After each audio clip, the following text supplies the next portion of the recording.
கிறிஸ்துவுக்குள் பிரியமான தேவனுடைய பிள்ளைகளே, உங்கள் அனைவரையும் ஆண்டவராகிய இயேசுவின் நாமத்தில் மகிழ்ச்சியோடு வாழ்த்தி ஆசீர்வதிக்கிறேன்.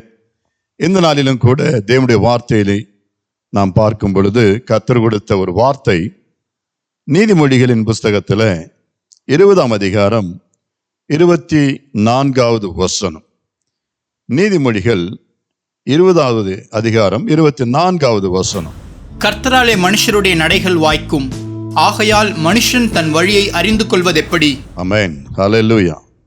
பிரியமான தேவனுடைய பிள்ளைகளே, கர்த்தராலே மனுஷனுடைய நடைகள் வாய்க்கும். அதுதான் நாம் இன்றைக்கு தியானிக்க போகிறோம்.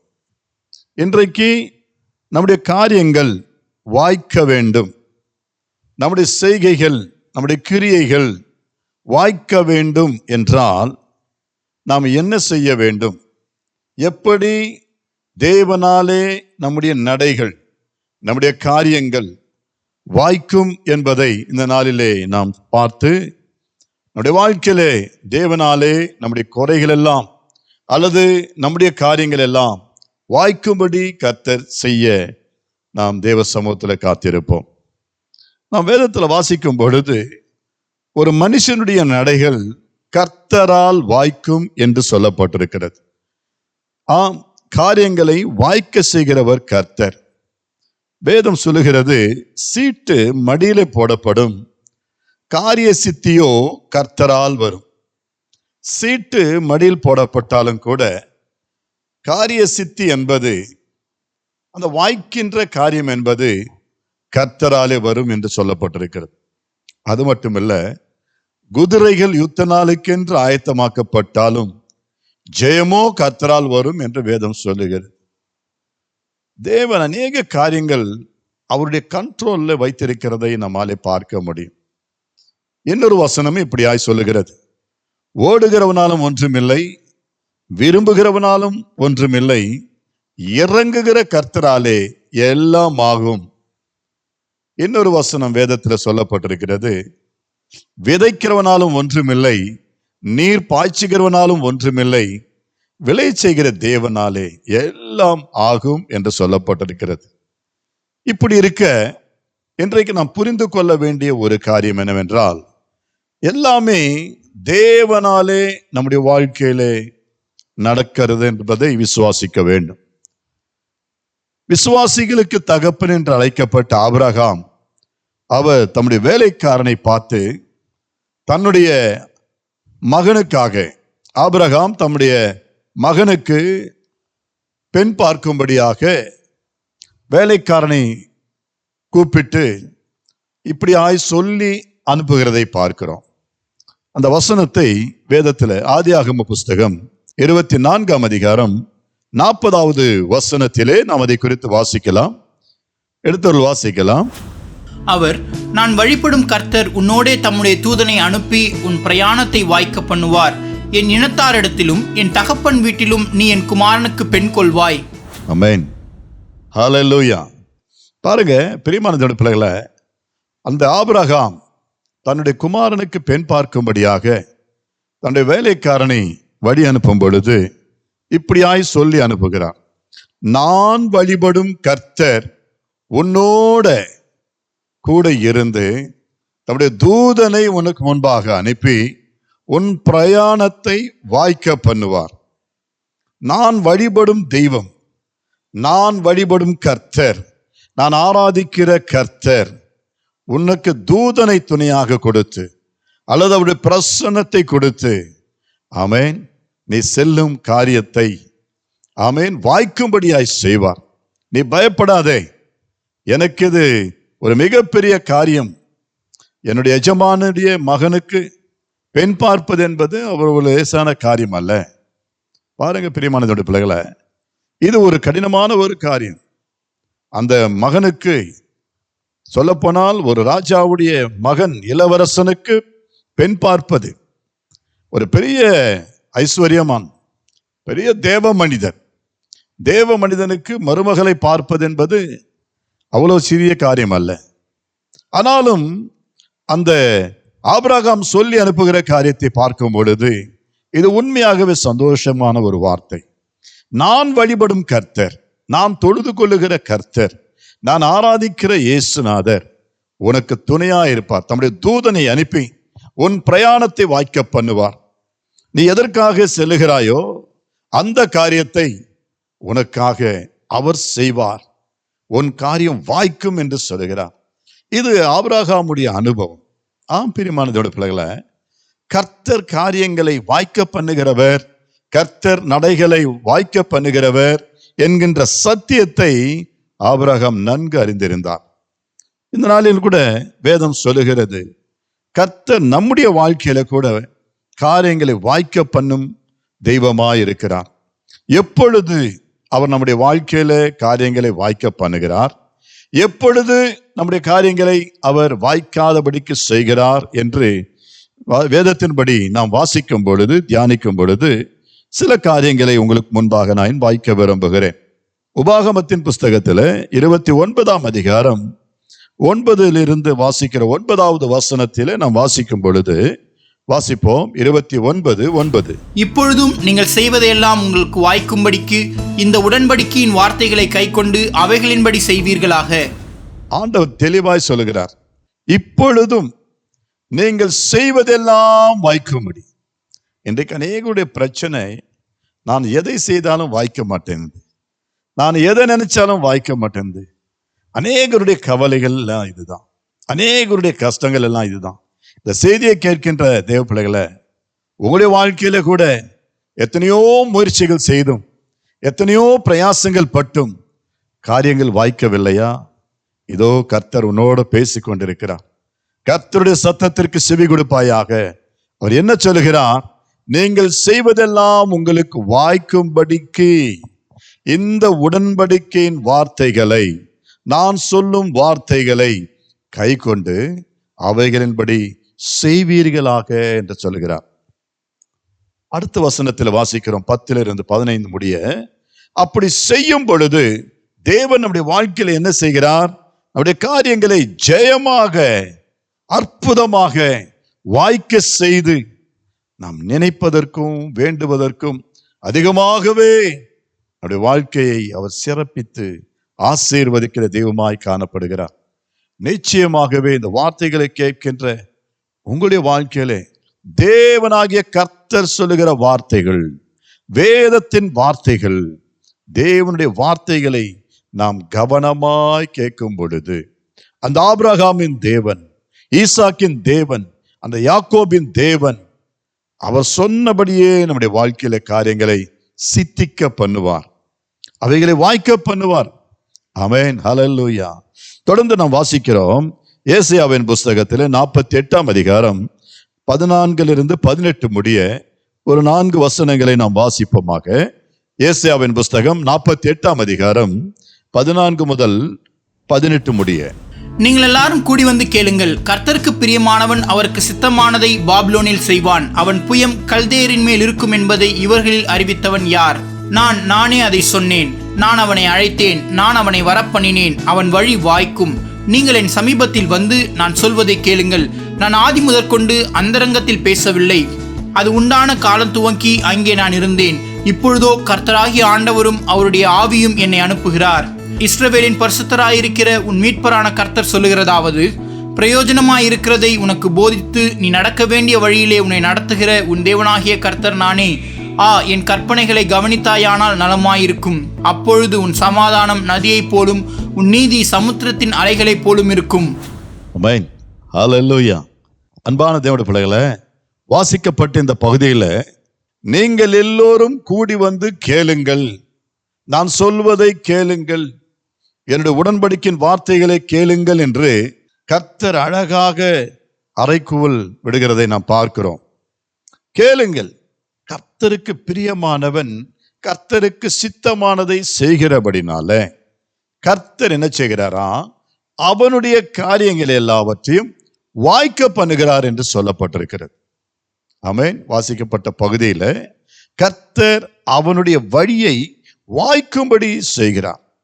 எவர்கள் எல்லாம் கர்த்தருடைய சித்தத்தின்படி கர்த்தருக்கு பிரியமானவைகளை செய்கிறார்களோ அவர்களுடைய காரியங்களை, அவர்களுடைய எல்லா கிரியைகளையும் தேவனாகிய கர்த்தர் வாய்க்க செய்கிறார். இது முதல் பாயிண்ட். நம்முடைய வாழ்க்கையில தேவன் நம்முடைய காரியங்களை வாய்க்க செய்ய வேண்டுமானால் நாம் முதலாவதாக கர்த்தருக்கு, தெய்வத்திற்கு பிரியமாய் நடந்து கொள்ள வேண்டும். பிரியமாக அவர் மேல் நாம் காணப்பட வேண்டும். ஆமென். விசுவாசம் இல்லாமலும் கர்த்தர் மேல் நம்பிக்கை இல்லாமலும் கர்த்தரை நாம் பிரியப்படுத்த முடியாது. உற்சாகத்தின் ஆவி இல்லாதவர்களாய் நாம் கர்த்தரிடத்தில் பிரியமாய் இருக்க முடியாது. முதலாவது நம்முடைய வாழ்க்கையை கர்த்தருக்கு பிரியமானவைகள் என்னதென்று நாம் அறிந்து கொண்டால் நலமாயிருக்கும். தேவன் தமக்கு பிரியமானவர்களுக்கு அநேக நன்மைகளை செய்கிறவராயிருக்கிறார். காரியங்கள் ஜெயமாய் வாய்க்க பண்ணுகிறவராயிருக்கிறார். ஆம், தேவனுக்கு பிரியமாயிருப்பது, உற்சாகமாய் கொடுக்கிறவனிடத்திலே கர்த்தர் பிரியமாயிருக்கிறார். ஆம், எனக்கு அருமையான தேவனுடைய பிள்ளைகளே, தேவனுக்கு பிரியமானவைகள் அவரை முழு இருதயத்தோடு, முழு பலத்தோடு, நம்பிக்கையோடு விசுவாசிப்பது. நாம் தொடர்ந்து வாசிக்கும் பொழுது சங்கீதங்களின் புஸ்தகம் 1ஆம் அதிகாரம் முதல் 3 வசனங்களிலே இப்படியாய் சொல்லப்பட்டிருக்கிறது. நாம் யாவருக்கும் தெரிந்த வார்த்தை. சங்கீதம் 1ஆம் அதிகாரம் முதல் 3 வசனங்களில் வாசிப்போம். துன்மார்க்கருடைய ஆலோசனையில் நடவாமலும், பாவிகளுடைய வழியில் நில்லாமலும், பரியாசக்காரர் உட்காரும் இடத்தில் உட்காராமலும், கர்த்தருடைய வேதத்தில் பிரியமாயிருந்து இரவும் பகலும் அவருடைய வேதத்தில் தியானமாயிருக்கிற மனுஷன் பாக்கியவான். அவன் நீர்க்காலியின் ஓரமாய் நடப்பட்டு தன் காலத்தில் தன் கனியை தந்து இலை உதிராதிருக்கிற மரத்தை போல் இருப்பான். அவன் செய்வதெல்லாம் வாய்க்கும். ஆமென். எனக்கு அன்பான தேவனுடைய பிள்ளைகளை, நன்றாய் அறிந்து கொள்ளுங்க. 2வது காரியம், துன்மார்க்கத்தோடு கூட ஒரு ஐக்கியம் இல்லாமல் நம்ம வாழ வேண்டுமா? அவருடைய ஆலோசனைகளையும் நாம் ஏற்றுக்கொள்ளக்கூடாது. துன்மார்க்கனுடைய ஆலோசனைகளின்படி நடவாமல், துஸ்தர்களுடைய ஆலோசனைகளின்படி நாம் வாழாமல், துன்மார்க்கர்களோடு கூட எந்த விதமான ஒரு தொடர்பையும் ஐக்கியத்தையும் நாம் கொண்டிராமல், வேதம் சொல்லுகிறது, பாவிகளுடைய வழிகளிலே நாம் நில்லாமல், பரியாசக்காரர் உட்காரும் இடத்திலும் உட்காராமலும், ஆமென், கர்த்தருடைய வேதத்தின் பிரியமாயிருந்து இரவும் பகலும் அவருடைய வசனத்தின் மேல, வேதத்திலே தியானமாயிருக்கிற மனுஷன் பாக்கியவான். பார்த்தீங்களா? கர்த்தர் நம்மை நல்வழிப்படுத்துகிறதை பார்க்கிறோம். அவருடைய வார்த்தைகள் மேல் பிரியமாயிருந்து அவருடைய வேதத்தை நாம் தியானிக்கிற மனுஷனாய் இருக்கும் பொழுது தேவன் அதில் மிகப்பெரிய மகிழ்ச்சி அடைகிறார். அப்படி செய்யும் பொழுது அவன் நீர்க்கால்களின் ஓரமாய் நடப்பட்டு தன் காலத்தில் தன் கனியை தந்து, பாருங்க, தன் காலத்தில் அதினதின் காலத்தில் நேர்த்தியாய் தன் கனியை தந்து இலையுதிராதே பசுமையான செழிப்பான ஒரு மரத்தை போல் இருப்பான். அவன் செய்வதெல்லாம் வாய்க்கும். நீ செய்வதெல்லாம் வாய்க்கும். இன்றைக்கு ஏன் நம்முடைய காரியங்கள் வாய்க்காமல் போகிறது? கர்த்தரை நேசிக்க அந்த இருதயம் மற்றவர்களாய் இருக்கும் பொழுது, அல்லது துன்மார்க்கர்களோடு கூட அதிகமாய் ஐக்கியம் கொண்டிருக்கும் பொழுது தேவனாலே காரியங்கள் வாய்க்கிறதில்லை. இந்த நாளிலே இந்த செய்தியை கேட்கிற பிரியமானதோட பிள்ளைகளை, ஆம், இந்த வார்த்தையின்படி வேதத்தை நேசிக்கிறவர்களாய், கர்த்தருடைய வார்த்தைகளுக்கு செவி கொடுக்கிறவர்களாய் நாம் காணப்படுவோம். மட்டுமல்ல, ஆண்டவராகிய கர்த்தர் வேதத்திலே யோசுவா என்ற பக்தனுக்கு சொல்லும்பொழுது இப்படியாய் சொல்லுகிறார். யோசுவாவின் புஸ்தகம் 1ஆம் அதிகாரம் 8வது வசனத்தை வாசிப்போம். யோசுவா 1:8. இந்த நியாயப்பிரமாண புஸ்தகம் உன் வாயை விட்டு பிரியாதிருப்பதாக, இதில் எழுதியிருக்கிறவர்களின் படியெல்லாம் நீ செய்ய கவனமாயிருக்கும்படி இரவும் பகலும் அதை தியானித்துக் கொண்டிருப்பாயாக. அப்பொழுது நீ உன் வழியை வாய்க்க பண்ணுவாய், அப்பொழுது புத்திமானாயும் நடந்து கொள்ளுவாய். ஆமென். பார்த்திருக்கலாம், திரும்ப திரும்ப கடவுள் மனிதனோடு பேசுகிற காரியங்கள், எப்பொழுது நம்முடைய காரியங்கள் வாய்க்கும்? வேதம் சொல்லுகிறது, கர்த்தர் சொல்லுகிறார், இதோ யோசுவாவே, இந்த நியாய பிரமாணத்தின் புஸ்தகத்தை உன் வாயை விட்டு பிரியாதிருப்பதாக. அப்படி என்றால் இந்த வார்த்தைகள், கர்த்தருடைய வார்த்தைகள், வேத வார்த்தைகள், நல் வார்த்தைகள் எப்பொழுதும் உன் வாயில இருக்க கடவுது. கர்த்தருடைய வசனங்கள் அசை போட்டுக்கொண்டே இருக்க வேண்டுமா? இதில் எழுதியிருக்கிறவைகளின்படியெல்லாம் நீ செய்ய கவனமாயிருக்கும்படிக்கு இரவும் பகலும் அதை தியானித்துக் கொண்டிருப்பாயாக. அதை தான் தாவீதும் சொன்னார். இரவும் பகலும் கர்த்தருடைய வேதத்தை தியானிக்கிற மனுஷன், தியானமா இருக்கிற மனுஷன் பாக்கியவான். இரவும் பகலும் அதை தியானித்துக் கொண்டிருப்பாயாக. அப்பொழுது உன் வழியை வாய்க்க பண்ணுவாய். அப்பொழுது நம்முடைய காரியங்கள் வாய்க்கும், நம்முடைய வழிகள் வாய்க்கும், நம்முடைய காரியங்கள் வாய்க்கும். பிரியமான பிள்ளைகளே, எந்த சந்தேகமே இல்லை. நம்முடைய காரியங்கள் ஜெயமாய் வாய்க்க வேண்டும் என்றால் அதற்கு கர்த்தர் போதிக்கிற ஆலோசனை இதுதான். இன்றைக்கு அநேகர் எனக்கு அது வாய்க்கல, இது வாய்க்கல, அது நடக்கல, இது நடக்கல என்று கவலைப்பட்டு கண்ணீர் விட்டு கலங்கி கொண்டிருக்கிறோம் ஒழிய, ஆனால் கர்த்தர் என்ன சொல்லுகிறார் என்பதை கவனத்தில் கொள்ளாமல் நாம் ஏனோ தானமாக அவைகளை அலட்சியப்படுத்தி காரியங்கள் வாய்க்கல என்று கவலைப்பட்டு கொண்டிருக்கிறோம். ஆனால் இன்றைக்கு கர்த்தர் நமக்காகவே இந்த வார்த்தைகளை கொடுத்து கொண்டிருக்கிறார். நம்முடைய வாழ்க்கையிலே நாம் கவலையற்றவர்களாய் தேவனால் காரியங்களை வாய்க்க வேண்டும் என்பதை கர்த்தர் நமக்கு போதித்து கொண்டிருக்கிறார். ஆம், இந்த வார்த்தைகளை கவனமாய் கேட்பாயானால் கர்த்தர் சொல்லுகிறபடி அப்பொழுது புத்திமானாயும் நடந்து கொள்வாய், உன் வழி அவர் வாய்க்க பண்ணுவார். அல்லேலூயா. தொடர்ந்து வாசிக்கிறோம். சங்கீதங்களின் புத்தகம் 37ஆம் அதிகாரம் 5வது வசனத்திலும் ஆண்டவர் இன்னொரு ஆலோசனை கொடுக்கிறார். எடுத்தவர்கள் வாசிக்கலாம். சங்கீதங்களின் புத்தகம் 37ஆம் அதிகாரம் 5வது வசனம். உன் வழியை கர்த்தருக்கு ஒப்புவித்து அவர் மேல் நம்பிக்கையாயிரு, அவரே காரியத்தை வாய்க்க பண்ணுவார். அடுத்தபடியா நாம் பார்க்கும் பொழுது நம்முடைய வழிகளை கர்த்தருக்கு ஒப்புவித்து அவர் மேல் நம்பிக்கையா இருக்க வேண்டுமா? நம்முடைய காரியங்களை கர்த்தர் மேல் வைத்துவிட்டு நாம் கர்த்தருக்கு காத்திருக்க வேண்டும், கர்த்தரை நோக்கி அமர்ந்திருக்க வேண்டும். ஒரு நம்பிக்கை நமக்குள்ளே காணப்பட வேண்டும். என் ஆண்டவர் நிச்சயமாகவே என் காரியத்தை கைக்குடி வர பண்ணுவார், எனக்கு வாய்க்க பண்ணுவார், அவர் எனக்கு காரிய சித்தியை உண்டாக்குவார் என்று சொல்லி நம்பிக்கையோடு கூட நாம் இயேசுவிடத்தில் கர்த்தரிடத்தில் நாம் காத்திருப்போமேயானால், முழு நிச்சயத்தோடு முழு நம்பிக்கையோடு நாம் காத்திருக்கும் பொழுது நாம் ஆராதிக்கிற தேவன் நிச்சயமாகவே நம்மை கைவிட மாட்டார். பிரியமானவர்கள, அவர் நமக்கு காரியங்களை வாய்க்க பண்ணுவார். உன் கவலைகள், உன் பாரத்தை கர்த்தர் மேல் வைத்து விடுங்க. கர்த்தர் மேல் உன் பாரத்தை வைத்து விடு, அவர் உன்னை ஆதரிப்பார்.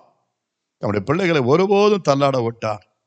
நிச்சயமாக இந்த நாளிலே இந்த வார்த்தை கேட்கின்ற உங்களுடைய வாழ்க்கையிலே தேவன் காரியங்களை வாய்க்க செய்ய வேண்டும் என்று விரும்பி இந்த நல்ல ஆலோசனைகளை வழங்கி கொண்டிருக்கிறதை பார்க்கிறோம்.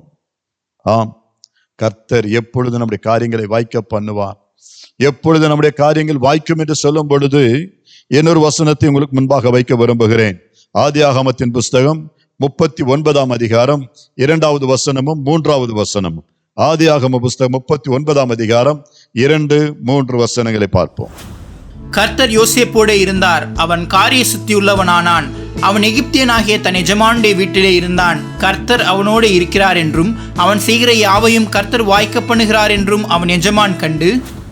பிரியமானதோட பிள்ளைகளை, ஒரு சிறிய எடுத்துக்காட்டாக உங்களுக்கு முன்பாக இந்த அருமையான தேவ பிள்ளையை முன்பாக வைக்கிறேன். அவருடைய பெயர் யோசேப்பு.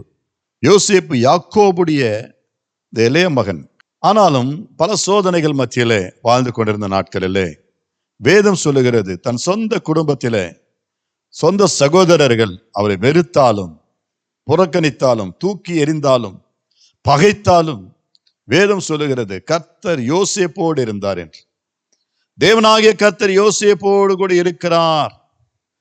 அது அவரோடு இருக்கிறார் என்பது யோசேப்பு மட்டுமல்ல, அவன் எகிப்துக்கு விற்கப்பட்ட பொழுது யோசேப்பை தன் சகோதரர்கள் எகிப்து தேசத்திலே ஒரு அடிமையாக விற்றாலும் கூட அந்த பகுதியிலே, அந்த ஊரிலே, விற்கப்பட்ட தேசத்திலே, அடிமையாய் சென்ற ஊரிலே தேவன் யோசேப்போடு கூட இருக்கிறதை அந்த ஊர் மக்கள், அந்த ராஜாக்கள், அந்த மந்திரிகள், அங்குள்ளதான அதிகாரிகள் காண்கிறார்கள்.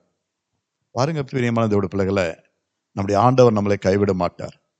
அவர் கைவிடுகிற தேவன் அல்ல, உன் சிறுமையை கண்ணோக்கி பார்க்கிற தேவன். இந்த நேரத்திலே கர்த்தர் யோசேப்போடு இருந்தார், அவன் காரிய சித்தியுள்ளவனானான். அவன் எகிப்தின் ஆகிய தன் எஜமானுடைய வீட்டிலே இருந்தான். வேதம் சொல்லுகிறது, அந்த கர்த்தர் அவனோடு கூட இருக்கிறார் என்பதை, அவன் செய்கிறதெல்லாம் கர்த்தர் அவன் மூலமாக வாய்க்க பண்ணுகிறார் என்றும், ஆமென், அவன் அறிந்தான், எஜமான் அறிந்தான், கண்டான் என்று சொல்லப்பட்டிருக்கிறது. எஸ், கர்த்தர் நம்மோடு கூட இருக்கும் பொழுது நம்முடைய காரியங்கள் வாய்க்கும். நீ செய்வதெல்லாம் வாய்க்கும், நீ நினைப்பதெல்லாம் நிச்சயமாகவே வாய்க்கும். கர்த்தர் நம்மோடு கூட இருக்கிறார் அல்லவா? ஆண்டவர் சர்வ வல்லமையுள்ள தேவன் நமக்கு துணையாக இருந்து காரியங்களை சித்திக்க பண்ணுகிறார். ஆம், யோசேப்போடு கர்த்தர் இருந்தார். அப்படி என்றால் இன்றைக்கும் கர்த்தர் நம்மோடு இருக்கும் பொழுது, தேவன் நம்மோடு கூட இருக்கும் பொழுது, நம்முடைய வழிகளையும் தேவன் வாய்க்க பண்ணுவார், நம்முடைய காரியங்களை வாய்க்க பண்ணுவார், நம்முடைய நினைவுகளை சித்திக்க பண்ணுவார். நாம் விரும்புகிறதை விட பெரிய காரியங்கள் அவர் மூலமாய் நம்முடைய வாழ்க்கையிலே நம்மோடு கூட இருக்கிறவர்களுக்கும் அவர் நடப்பிப்பார், செய்வார். ஆம், இந்த வார்த்தைகளை கேட்கின்ற பிரியமானதுடைய கர்த்தர் நிச்சயமாகவே உங்களுடைய வாழ்க்கையில காரியங்களை வாய்க்க பண்ணுவார். தொடர்ந்து எப்பொழுது நம்முடைய வாழ்க்கையில இந்த காரியங்கள் வாய்க்காமல் போகும் என்று சொல்லி நாம் தியானிக்கும் பொழுது ஆண்டவர் தெளிவாய் சொல்லியிருக்கிறாரு. நாம் நினைத்தாலும் இச்சித்தாலும் போராடினாலும் நம்முடைய காரியங்கள் எப்பொழுது வாய்க்காமல் போகிறது என்று சொன்னால், எதனாலே வாய்க்காமல் போகிறது என்று சொன்னால், வேதம் சொல்லுகிறது. உபாகம புஸ்தகம் 28 அதிகாரம் 15வது வசனத்தை வாசிப்போம். உபாகம புஸ்தகம் 28:15 வசனம். இன்று நான் உனக்கு விதிக்கிற உன் தேவனாகிய கர்த்தருடைய எல்லா கற்பனைகளின்படியும் கட்டளைகளின்படியும் நடக்க கவனமாய் இருக்கிறதற்கு அவர் சத்தத்திற்கு செவிகொடாதே போவாயாகில் இப்பொழுது சொல்லப்படும் சாபங்கள் எல்லாம் உன்மேல் வந்து உனக்கு பலிக்கும். தேவனுடைய கட்டளைகள், ஆண்டவர் சொல்லுகிற விதிகள், ஆண்டவர் சொல்லுகிற வார்த்தைகள், ஆண்டவர் கொடுக்கிற ஆலோசனைகளை நாம் கவனமாய் கேட்காமல் போகும் பொழுது, ஆண்டுடைய சத்தத்திற்கு செவி கொடாமல் போகும் பொழுது, அலட்சியப்படுத்தும் பொழுது, ஆமென், ஆண்டவர் சொல்றாரு, உன் மேலே சாபங்கள் தான் வந்து பலிக்கும் என்று சொல்றார். அது எப்படி? அந்த வசனத்தில் 29வது வசனத்தில் இந்த காரியத்தை நாம் பார்க்கலாம், வாசிக்கலாம். 29. குருடன் அந்தகாரத்திலே தடவி திரிகிறது போல நீ பட்ட பகலிலே தடவி கொண்டு திரிவாய், உன் வழிகளில் ஒன்றும் உனக்கு வாய்க்காதே போம். உதவி செய்வார் இல்லாமல் நீ என்னாலும் ஒடுக்கப்படுகிறவனும் பறி கொடுக்கிறவனுமாயிருப்பாய். ஆமென். பார்த்தீர்களா? பயங்கரமான ஒரு சாபம். இது சாபத்தினுடைய இந்த லிஸ்ட்ல கொண்டு வருகிறார் கர்த்தர். தேவனுடைய வார்த்தைகளுக்கு, கர்த்தருடைய ஆலோசனைகளுக்கு நீ செவி கொடாமல் போகும் பொழுது, குருடன், ஆமென், அந்தகாரத்திலே தடவி திரிகிறதை போல, ஒரு குருடன் அந்தகாரத்திலே, ஆமென், தடவி திரிகிறதை போல நீ பட்ட பகலிலே தடவி கொண்டு திரிவா என்று சொல்லுகிறார். குருடன் அந்தகாரத்திலே, ஆனால் நாமோ பட்ட பகலிலே ஆமென், நாம் தடவி கொண்டு திரிவோமா? எவ்வளவு பயங்கரம்! அது மட்டுமல்ல, உன் வழிகளில் ஒன்றும் உனக்கு வாய்க்காதே போகும். நீ எவ்வளவுதான் இச்சித்தும் போராடியும் ஆசைப்பட்டும் விரும்பி நிச்சயமாகவே உனக்கு அது கைக்கூட்டி வராது. ஆண்டவர் சொல்லுகிறார். இதனாலதான் நம்முடைய வாழ்க்கையில, அநேகருடைய வாழ்க்கையில காரியங்கள் வாய்க்கல. உதவி செய்வார் இல்லாமல் நீ என்னாலும் ஒடுக்கப்படுகிறவனும் பறிகொடுக்கிறவனுமாய் இருப்பா என்று சொல்லப்பட்டிருக்கு. பறிகொடுக்கிறவனுமாய் இருப்போமா? பார்த்தீர்களா? எல்லாம் பறிகொடுத்துட்டோம், இழந்து போகிறோம், வாய்க்கிறதில்ல, ஆசைப்படுறோம். இப்படி இருந்தால் நலமா இருக்குமே, அது வந்தால் நலமா இருக்குமே, இது கிடைச்சா நலமா இருக்குமே என்று ஒருவேளை நாம் விச்சிக்கலாம், விரும்பலாம், வாய்க்கல. காரணம் கர்த்தர் தெளிவாய் சொல்றாரு, அவருடைய வார்த்தைகளுக்கு செவி கொடுக்காமல் போகும் பொழுது, அலட்சியப்படுத்தும் பொழுது, தேவனாகிய கர்த்தர் அது ஒரு சாபமாகவே வைக்கிறாராம். சோ எனக்கு அருமையானதோட பிள்ளைகளே, இந்த சாபங்கள் நீங்க தேவனுடைய சத்தத்திற்கு செவி கொடுப்போமாக, அவருக்கு பிரியமாய் வாழ்வோமாக. அப்பொழுது தேவன் நம்முடைய நடைகளை வாய்க்க பண்ணுவார், நம்முடைய வழிகளை வாய்க்க பண்ணுவார். வேதம் சொல்லுகிறது, எரேமியாவின் புஸ்தகத்துல 20ஆம் அதிகாரம் 11வது வசனத்தில், எரேமியாவின் புஸ்தகம் 20ஆம் அதிகாரம் 11வது வசனத்தை வாசிப்போம். கர்த்தரோ பயங்கரமான பராக்கிரமசாலியாய் என்னோடு இருக்கிறார், ஆகையால் என்னை துன்பப்படுத்துகிறவர்கள் மேற்கொள்ளாமல் இடறுவார்கள். தங்கள் காரியம் வாய்க்காதபடியால் மிகவும் வெட்கப்படுவார்கள். மறக்கப்படாத நித்திய லட்சை அவர்களுக்கு உண்டாகும். பக்தனாகிய எரேமியா தீர்க்கதரிசி சொல்லுகிறார், இதோ கர்த்தரோ பயங்கரமான பராக்கிரமசாலியாய் என்னோடு இருக்கிறார். பராக்கிரமசாலியாய் என்னோடு இருக்கிறார். ஆகவே என்ன நடக்கிறது? என்னை துன்பப்படுத்துகிறவர்கள் மேற்கொள்ளாமல் இடறுவார்கள். என்னை துன்பப்படுத்துகிறவர்கள், எனக்கு விரோதமாய் கிரியை செய்கிறவர்கள், ஆமென், தங்கள் காரியம் வாய்க்காதபடியாலே மிகவும் வெட்கப்படுவார்களாம். தேவன் அவருடைய காரியங்களை வாய்க்காதபடி செய்வார். துன்மார்க்கனுடைய காரியங்கள் வாய்க்காதபடி செய்வார். அது என்ன காரியம்? நீதிமான்களுக்கு விரோதமாய், கர்த்தருடைய பிள்ளைகளுக்கு விரோதமாய், தேவ ஜனத்திற்கு விரோதமாக, ஆமென், நம்முடைய ஆலோசனைகள் இருக்குமே ஆனால், நம்முடைய நினைவுகள் இருக்குமே ஆனால், தேவன் அவைகளை வாய்க்காதபடி செய்வாராம். என் ஆண்டவர் பயங்கரமான தேவன், பயங்கரமான பராக்கிரமசாலி என்று சொல்லப்பட்டிருக்கிறது. இந்த தெய்வத்திற்கு விரோதமாக, நம்முடைய ஜனத்திற்கு விரோதமாக நாம் எந்த தீய காரியங்களை நினைத்தாலும் அது வாய்க்காதபடி செய்வார். தொடர்ந்து வாசிக்கிறோம். ஏசாயா 54 அதிகாரம் 17வது வசனத்தில் கர்த்தர் சொல்லுகிறதை பாருங்க. ஏசாயாவின் புஸ்தகம் 54:17. உனக்கு விரோதமாய் உருவாக்கப்படும் எந்த ஆயுதமும் வாய்க்காதே போம். உனக்கு விரோதமாய் நியாயத்தில் எழும்பும் எந்த நாவையும் நீ குற்றப்படுத்துவாய். இது கர்த்தருடைய ஊழியக்காரின் சுதந்திரமும் என்னால் உண்டான அவர்களுடைய நீதியுமாய் இருக்கிறது என்று கர்த்தர் சொல்கிறார். ஆமென், ஹல்லேலூயா. எனக்கு அன்பான தேவனுடைய பிள்ளைகளே, ஆண்டவர் சொல்கிறார், உனக்கு விரோதமாக, ஆமென், தேவ பிள்ளைகளுக்கு விரோதமாக உருவாக்கப்படுகிற எந்த ஆயுதமும் வாய்க்காதே போகும். அது வாய்க்காது. ஒருபோது ஆண்டவர் அது வாய்க்க பண்ண மாட்டார். ஏனென்றால் இது தீமையான ஒரு நினைவு, இது தீங்கான ஒரு காரியம். தேவ ஜனங்களுக்கு விரோதமாக, தேவ பிள்ளைகளுக்கு விரோதமாய், கர்த்தரை தொழுது கொள்ளுகிறவர்களுக்கு விரோதமாக, மட்டுமல்ல நன்மை செய்யாமல் மற்றவனுக்கு தீமை செய்ய நினைக்கிறவர்களுடைய காரியங்களையும் வாய்க்காமல் செய்வார் ஆண்டவர்.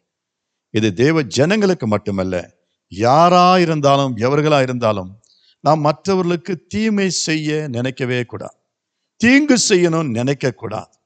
அப்பேற்பட்ட நினைவுள்ளவர்களுடைய காரியங்களை என் ஆண்டவர் வாய்க்காதபடி செய்வார்.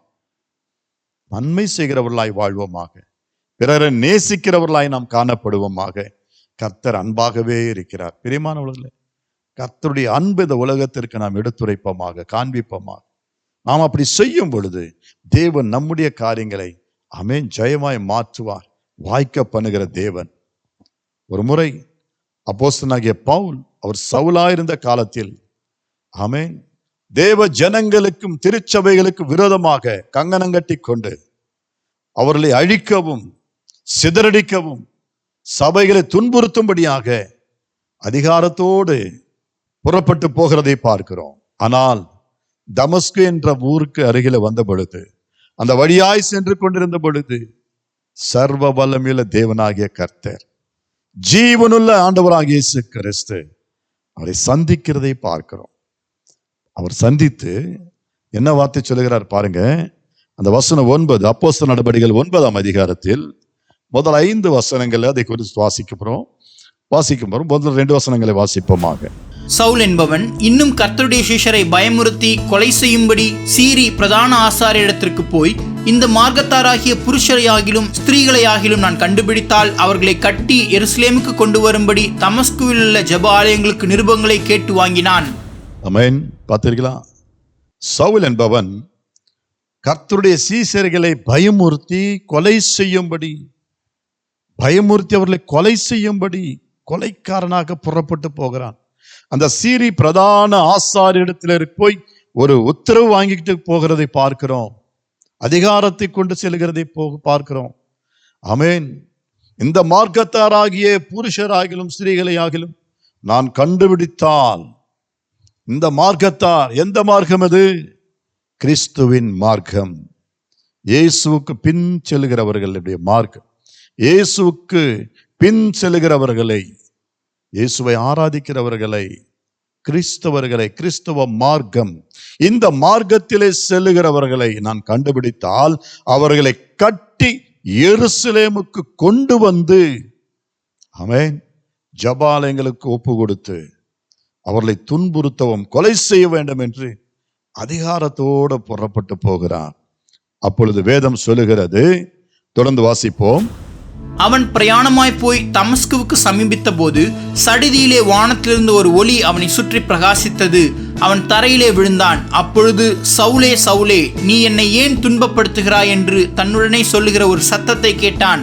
அதற்கு அவன், ஆண்டவரே, நீர் யார் என்றான். அதற்கு கர்த்தர், நீ துன்பப்படுத்துகிற இயேசு நானே, முள்ளில் உதைக்கிறது உனக்கு கடினமாம் என்றார். பார்த்தீர்களா?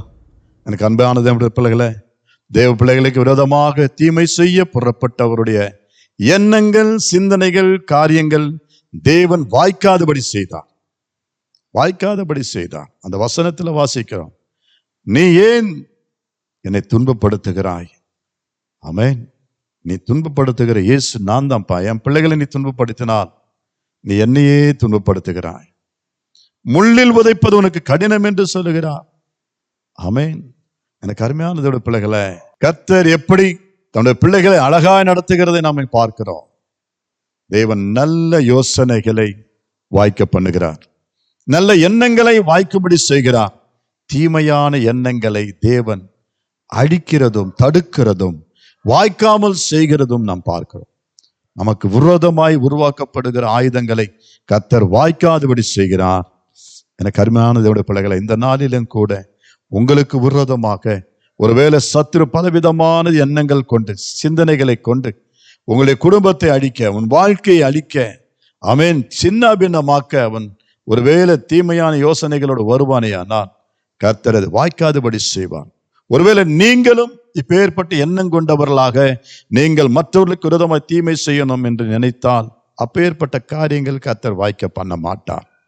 கர்த்தருக்கு பிரியமானவைகள் என்னதென்று அறிந்து அவைகளை செய்யும் பொழுது தேவன் நம்முடைய காரியங்களை வாய்க்க பண்ணுவார்.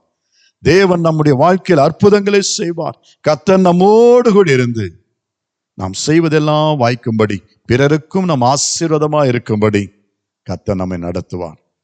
எனவே இந்த அருமையான நாளிலே தேவன் கொடுத்த வார்த்தையின்படி கர்த்தர் நீ செய்வதெல்லாம் வாய்க்க வேண்டும் என்று விரும்புகிறீர்களா? கர்த்தருடைய விருப்பங்களை நிறைவேற்ற வேண்டும் என்று விரும்புகிறீர்களா? நாம் செய்ய வேண்டியது தேவனுடைய வார்த்தைகளை கவனமாய் கேட்க வேண்டும். தேவனுடைய வார்த்தைகளை தியானிக்க வேண்டும். ஆண்டவர் கொடுத்த வேத வசனங்களை நாம் தியானித்து வாசித்து அவைகளின்படி நடக்க கவனமாய் இருக்கும் பொழுது கர்த்தர் வாய்க்க பண்ணுவார்.